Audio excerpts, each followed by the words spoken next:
Are you saying to us that it's something you want and have come to expect? Yeah, actually, yes. Yeah. Yes. So that's sort of what happens, isn't it? When you want something and you have no vibration within you that opposes it, then it's easier for it to manifest now. Yeah.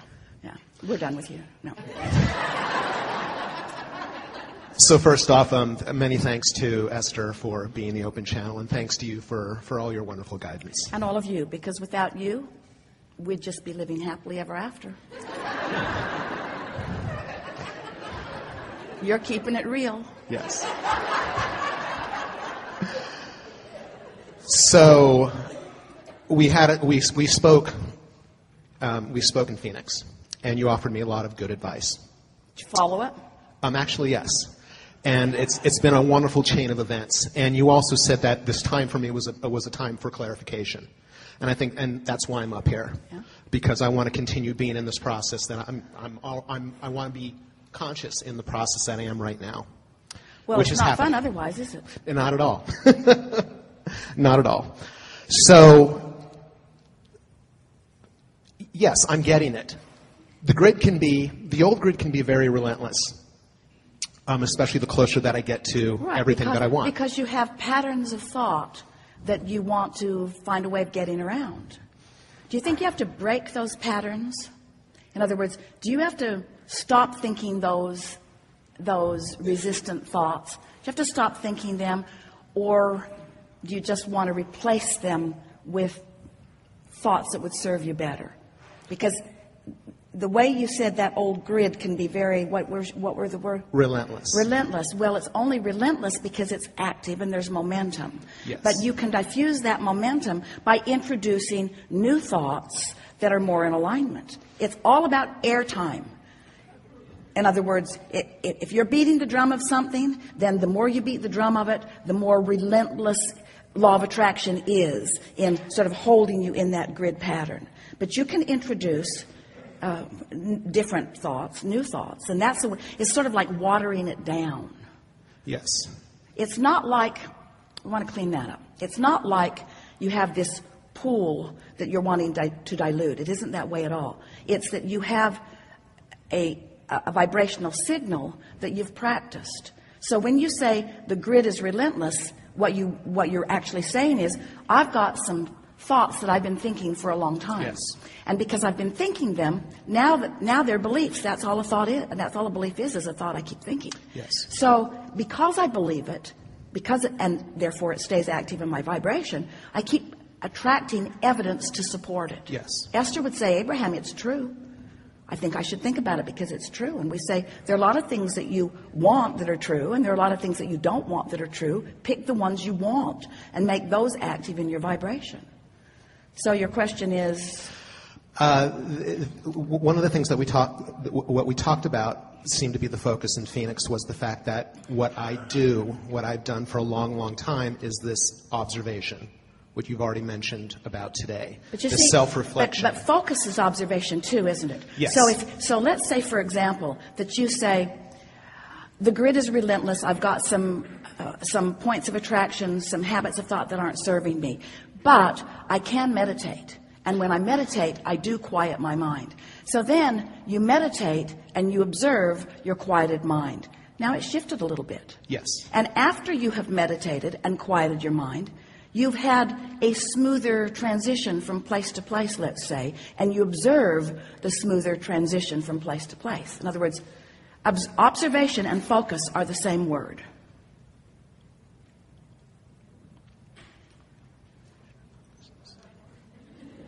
Yes. And so a lot of people say, well, I don't have any real control over what I observe because look at this mess around me. And we say, focus above it, focus around it. Withdraw your focus from it and focus upon something you prefer. Focus into your past, focus your mind. Are you a slave to the conditions around you? Most humans are, but they don't need to be, and they don't want to be. Yes. I don't want to be a slave to the conditions that are around me.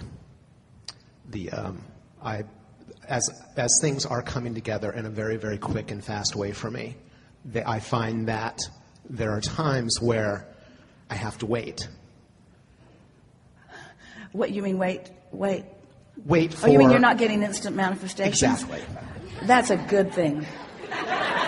That's a really good thing. Yes. That's really a good thing. We thought we covered that before you got here. You don't want instant manifestations. You want an opportunity to mold the clay. Yes. Don't you? Yeah. I'm finding that out, yes. It's nice. To be honest with you, I don't know if I have any questions.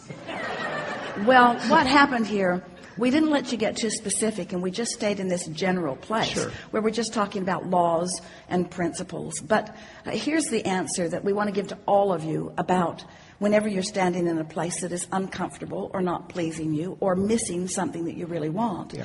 And the fact of it is, you just can't stand in a place of missing something that you want and let it in at the same time. There are such different frequencies.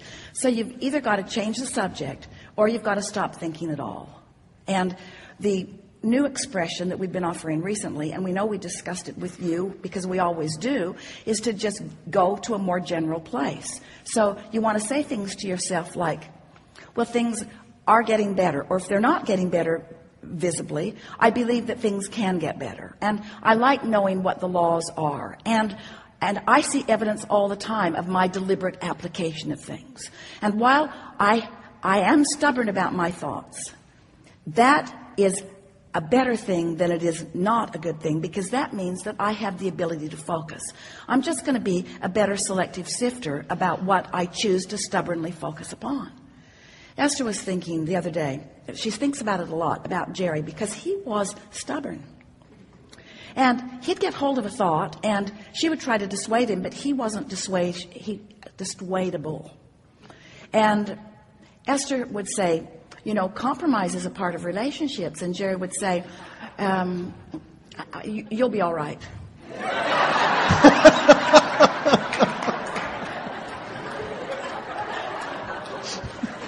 And Esther would say, but I really want to give you my input.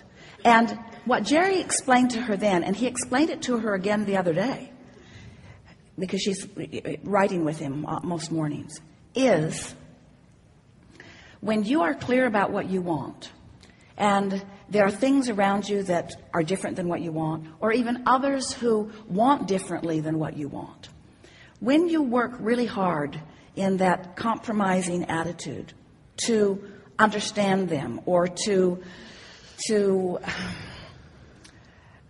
yield to them, sure, even,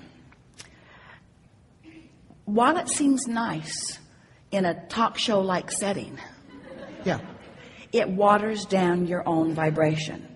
And since your own vibration is your own point of attraction and is the only thing that matters, now we're not saying right over the top of others, because that's not what's in your vortex either. But we are saying that when you feel inclined to involve a lot of others in helping you to make decisions about things, that you do water down your own vibration. And it's better to just stubbornly, as best you can, hold to what you want and step back into that most general place as you can about the overall well-being that you're looking for. And what you begin to notice is not that you please them, because you won't at first. But what will happen is you'll stand in a place of your own power, where then everything that you're wanting can begin to come, which will please everyone who's around you. In other words, when you are the attractor of what's in your vortex, everyone in your world benefits, you see. But so many people are compromising their relationship with their own vortex by wanting to include too many others in the vibration process. Is this making sense to you? So, you want to talk about something specific? Yeah, I feel that I do that. I feel that I'm always obligated to apologize. And it doesn't feel... And why is that? Let's get there, because this is really good. Why is that?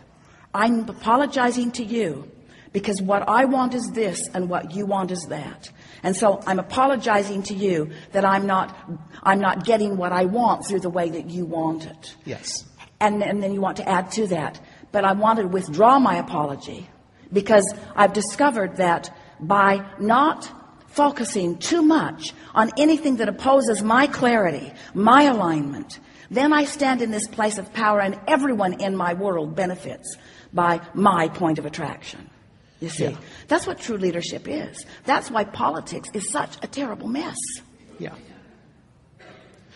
No one's standing by their resolve. You see. Yeah. What do you think? What do you think? What do you think? What do you think? What do you think? What do you think? What do you think? What do you think? What do you think? What do you think? What do you think? What do you think? What do you think? What do you think? And then until all of your alignment is just zapped out of you, and then you just bang around blaming each other for how dysfunctional you are.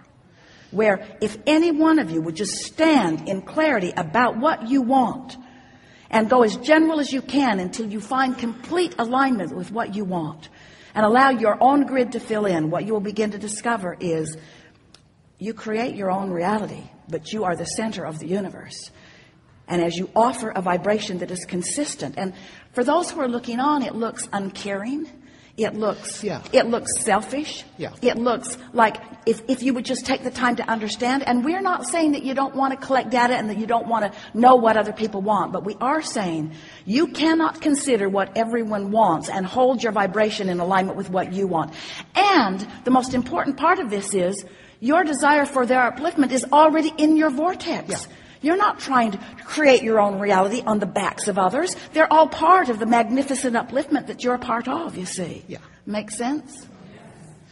Yeah, I've noticed that, and this is why I'm consistently now in the Chable, because I'm supposed to be here on stage. And I notice that I'm always, based on what we just talked about, I keep staying in the audience rather than just be who I am. I'm awesome. Well, I know I have a lot of light, and I'm very, very we bright. agree with all of that, but we want to soften something you said, and maybe you meant this, but if you didn't, we mean this. Sure. That it doesn't matter if you are on a platform or in an audience. It doesn't matter where you stand. You are still the center of your universe. Yes. And if you understood the awareness and the applause and the assistance that is flowing to you at all times, you wouldn't be trying to garner it through the approval of those who are surrounding you, because that's what's watering down your vibration and keeping you from being a match to who you really are and what you really want. Okay. Esther said one day, I'm trying so hard to please everybody, I'm not pleasing anybody. Yeah. Because it just becomes chaotic. Yeah. There's no possible way to please everybody in every situation. And the effort to do that is weak-minded. The effort to do that is disingenuous to them. The effort to do that is assuming they don't create their own reality, or that they're not good at what they do, you see. When everybody has the power to shore up their grid and stand there in alignment with all of the details that they've put into their vortex. And is there anything in the world more delightful than, as an uplifter and a teacher like you are, to stand in recognition of the power of those you love? Their power, not yours. Not your power to create in their reality. Their power to create in their own reality. And your power to stay out of their way, and your power to keep them out of your way. Oh. Mm-hmm. Yeah. That's cool. Thank you very much, Abraham.